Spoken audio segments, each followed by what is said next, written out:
안녕하세요. 아이의 나이를 불문하고 육아나 사람관계가 좀 힘들다는 생각이 들 때가 있으세요? 특히 육아는 더 어렵죠.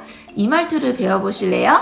이 말투를 배우면 분명 아이의 행동에 큰 변화가 있는 방법이 있어요.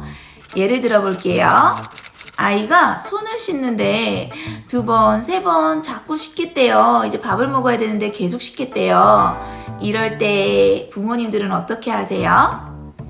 그만하라고 얘기를 해주겠죠. 잘 설명해 주실 수 있으세요. 2번째는 그만하라고 혼을 내세요. 아까부터 그만하라고 했잖아. 그만해. 이렇게 얘기를 하실 수도 있으세요. 그리고 3번째는 2번, 3번, 4번 하게 해준 다음에 우리가 약속한 시간이야. 그만하는 거야. 라고 얘기를 해주시는 분들도 있으시고요. 또 뭐가 있을까요? 4번째를 들자면 2번, 3번 하게 한 다음에 관심을 다른 데로 유도를 하는 거예요.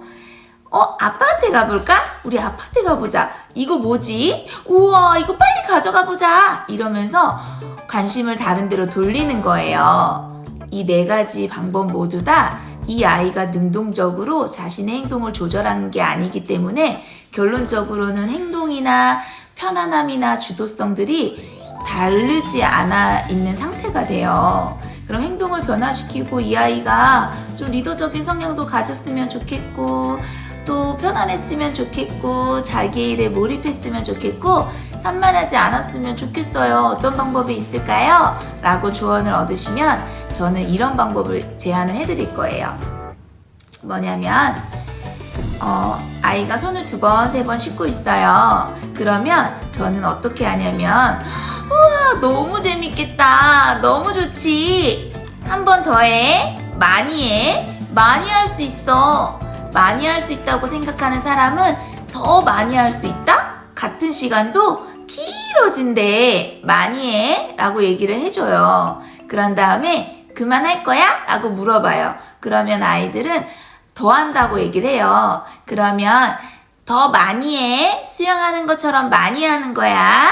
이렇게 얘기를 한 다음에 한 1분 정도 기다려요. 그런 다음에 그만할 거야? 밥 먹으러 갈까? 이렇게 얘기하면 아이가 준비가 안 됐으면 또 한 번 거절을 할 거예요. 그럼 이번에는 많이 해. 더 많이 할 수 있어. 라고 같은 말을 하면서 40초 정도 있다가 다시 물어보는 거예요. 그만할 거야? 라고 물어보고 아이가 더 한다고 할 수도 있고 안 한다고 할 수도 있어요. 그러면 안 한다고 하면 자기가 스스로 조절한 거고요. 더 한다고 하면 한 번 더 이 아이가 스스로 조절해서 그만할 거예요 라고 할 때까지 욕구를 충분히 적셔주는 거예요. 그런데 잘 안 되는 것 같은데 중요한 건 뭐냐면요. 다음날 또 해요. 그 다음날 또 통제가 안 되는 상황이 있으면 한 번 더 해보세요. 이러다 보면 상황은 다르지만 점점 기싸움을 하지 않고 이 아이가 능동적으로 자신의 행동을 조절하고 있어요. 그리고 더 좋은 건 뭐냐면요. 뭔가를 할 때 몰입하는 시간이 길어져요. 이런 방법을 사용해 보셨으면 좋겠어요. 분명 되는 방법이니까 오늘부터 한번 행동의 변화를 관찰하시면서 시도를 해보시길 바랄게요. 아이와 이런 태도로 이야기를 나누시면 아이들은 자기의 행동을 편안하게 내가 조절할 수 있구나 라고 알게 된답니다. 그런데 첫날 처음 시도할 때 조금 해보시고 아예 안 되잖아 이렇게 해버리시면 이 행동이 절대 효과를 볼 수가 없어요. 첫날은 좀 시간이 오래 걸리더라도 끝까지 도전하시는 거예요. 이게 10분이 될 수 있고 15분이 될 수도 있고 오히려 그 물놀이라는 시간이 이 아이를 키우는 경험이 되는 경우들이 많거든요. 그래서 손해가 될 게 전혀 없으니까 부모님들만 조금 더 여유를 가지시고 계속적으로 도전을 해보세요.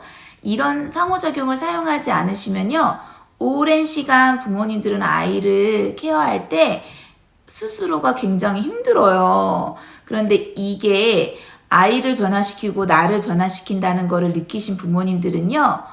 각자의 삶을 함께 살아가요. 내가 너를 키우면서 내가 아무것도 못하잖아. 이게 아니라 내 삶도 몰입해서 내가 하고 싶은 거를 충분히 할 수 있는 시간들이 확보되고요. 이 아이도 몰입하면서 자신이 살아가는데 너무 행복한 거야. 매일매일 이렇게 소풍 가는 날처럼 즐거울 수가 있어? 이렇게 사는 아이들이 있대요. 바로 우리 어린이집에서 많이 실험하고 확신을 가지고 많은 선생님들이 보고 인정을 하시는 부분이기 때문에요. 모두가 다 되실 수가 있으세요. 단지 한 번, 두 번 경험의 차이가 있을 뿐이기 때문에 한번 제가 변화시켰다고 하니까 이 말을 믿고 끝까지 도전을 해보세요. 혹시 안 되시면 저에게 개인적으로 연락을 주셔도 좋고요. 제가 어떤 부분에서 안 됐는지 바로바로 피드백을 드릴 수 있기 때문에 인스타나 제 밑에 댓글로 이야기를 남겨주시면 제가 구체적인 상황이나 도움을 드릴게요.